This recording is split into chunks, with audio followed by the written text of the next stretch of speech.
Good evening, everyone. How are you all? Rest yourselves. You've been busy.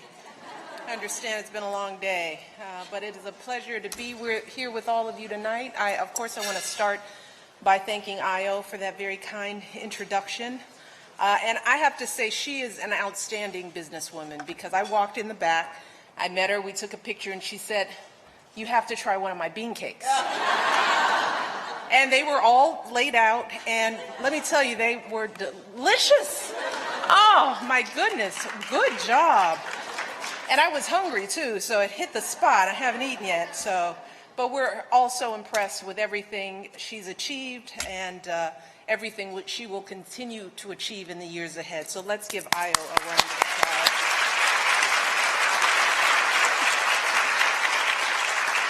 I also want to recognize Evan Ryan and John Rogers for their outstanding leadership. Where is everybody? I kind of popped in.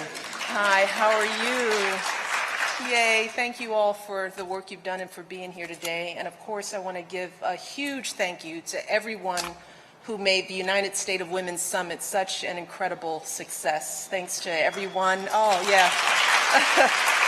You all worked so hard. And I just left. Oprah and I did our conversation. I don't know. Did you see it? Sorry, I know. I would give you a synopsis, but it was really good. But I want to thank everybody from the White House Council on Women and Girls and everyone all across the administration who helped to plan this event, including so many folks here at the State Department. It's been an amazing day. People were energized. They may have been a little tired, but we didn't feel it. And I've had a few girlfriends give me an update. They said they were inspired, they're ready to change the world, so you should be very proud of the work that you've done. I know you spent a lot of time and energy, so again, congratulations. I want to thank all of the amazing speakers, many of whom are here with us today. I'm seeing a few people in the audience. You guys, I heard you were wonderful. And finally, thanks so much to Goldman Sachs for being such a vitally important part of the summit and for their extraordinary work to empower women across the globe through 10,000 women. What an amazing initiative, and Io is a good representative. Also want to congratulate them on their new effort to help 100,000 women get the financing they need to grow their businesses. Over the past 8 years, 10,000 Women has given so many women the business skills, the mentoring, the networks they need to blossom from struggling entrepreneurs into successful businesswomen, oftentimes doubling on average the number of employees on their payroll and quintupling their revenues. And efforts like these don't just boost women's balance sheets, they also transform the way women see themselves and how their communities see them as well. Because when we empower women economically, they come to view themselves not just as business owners, but as leaders, as people who should have a say in the workings of their companies, but also in the affairs of their families, in their communities, and their countries. And as they start making their voices heard and taking their rightful place in their societies, that has a ripple effect, particularly on our young people, both our daughters and our sons, who receive an unambiguous message that women are not property, they are not second-class citizens, but instead they are breadwinners, they're change agents, they're people whose voices and contributions matter. Absolutely.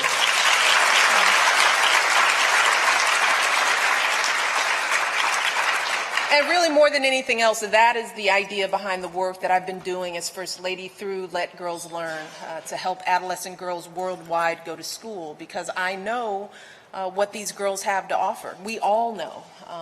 In my travels as First Lady, I've met so many amazing young women, and I've seen firsthand how smart and how strong and determined they are to fulfill their promise.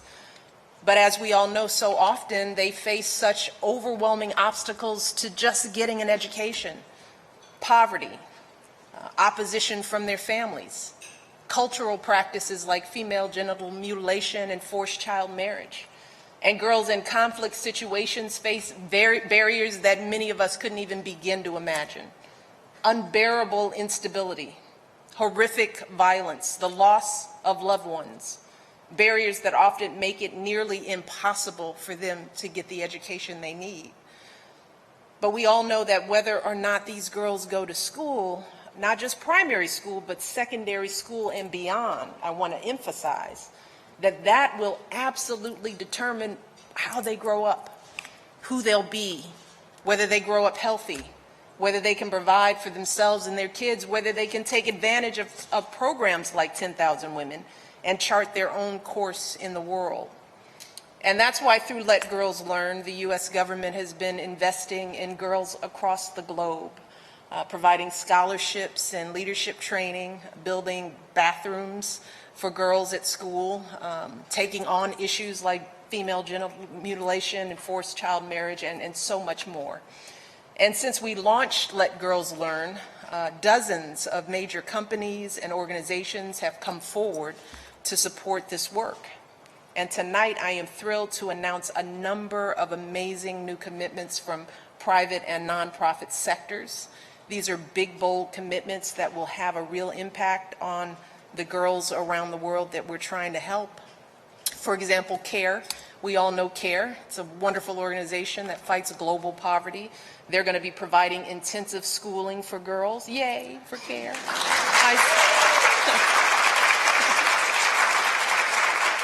Including working with girls in conflict areas who dropped out of primary school to help them catch up and complete secondary school and even college. The International Rescue Committee will be expanding their education programs to reach hundreds of thousands of girls in conflict countries. Oracle will be funding STEM education efforts in Egypt. Yes. And that includes summer computer camps and girls' codes, fests, and all that cool kind of stuff. The Hershey Company is working with the Peace Corps to fund girls' education programs broadly, and we're thrilled to have them on board. American Airlines is supporting girls' education efforts through UNICEF. PayPal is featuring Let Girls Learn in its back-to-school charitable giving campaign. Yay. AOL is launching a Let Girls Build challenge to inspire girls here in the U.S. to use technology to close the education gap for girls around the world. And the Just Like My Child Foundation will be helping 10,000 girls in Uganda stay in school by educating them about issues that lead girls to drop out, things like sexual violence, HIV, early pregnancy. Now, altogether, these commitments represent more than $20 million of investment in the lives of adolescent girls across the globe, and I think we should give them all a round of applause.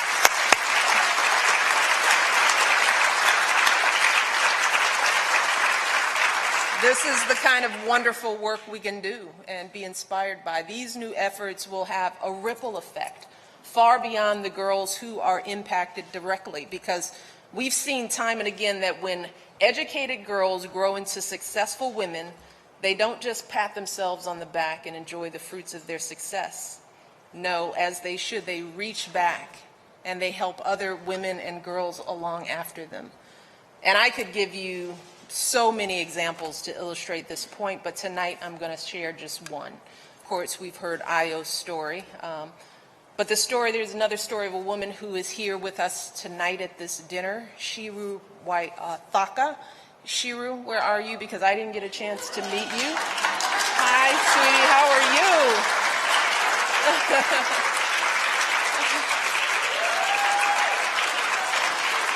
You go, girl.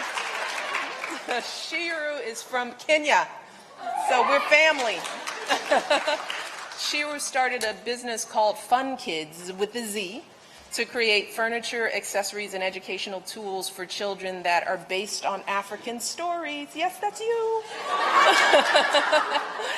But while there was plenty of demand for her product, she found that as a woman, it was hard for her to get the capital she needed to meet that demand.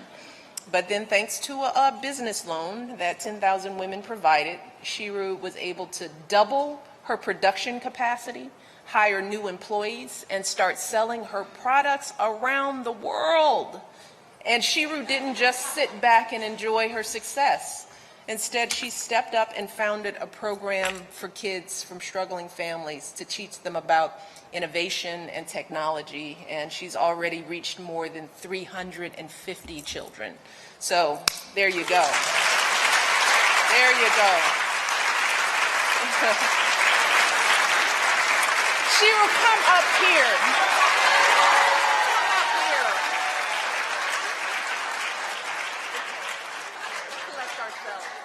This is worth stopping for a second.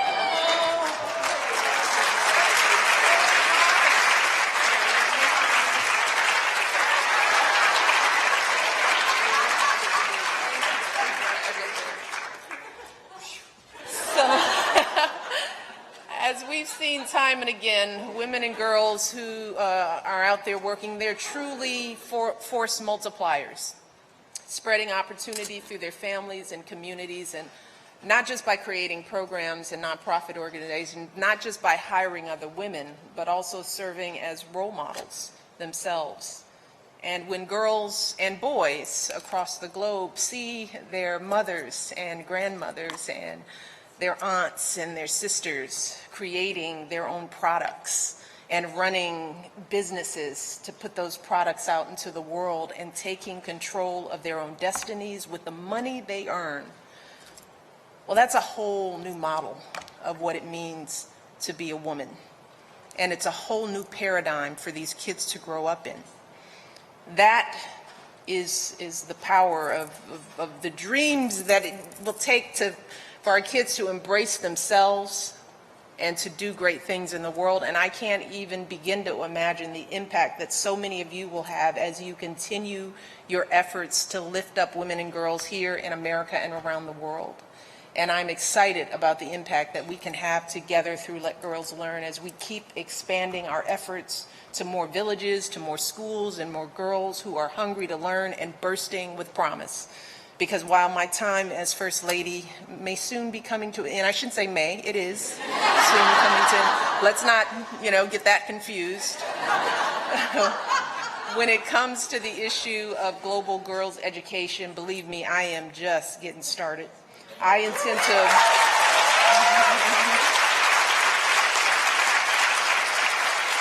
I am so excited to continue working on this issue, not just for the next 7 months as First Lady, but for the rest of my life. And it's going to be good work because there are a lot of good partners in this room, and I'm so looking forward to really diving in.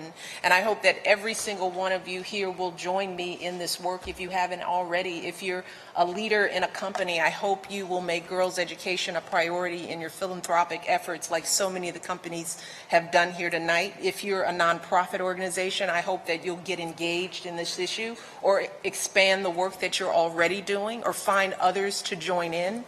And as powerful, influential individuals, who all of you are in this room, we need every single one of you out there serving as champions for these girls and raising awareness about this issue all across the country and around the world.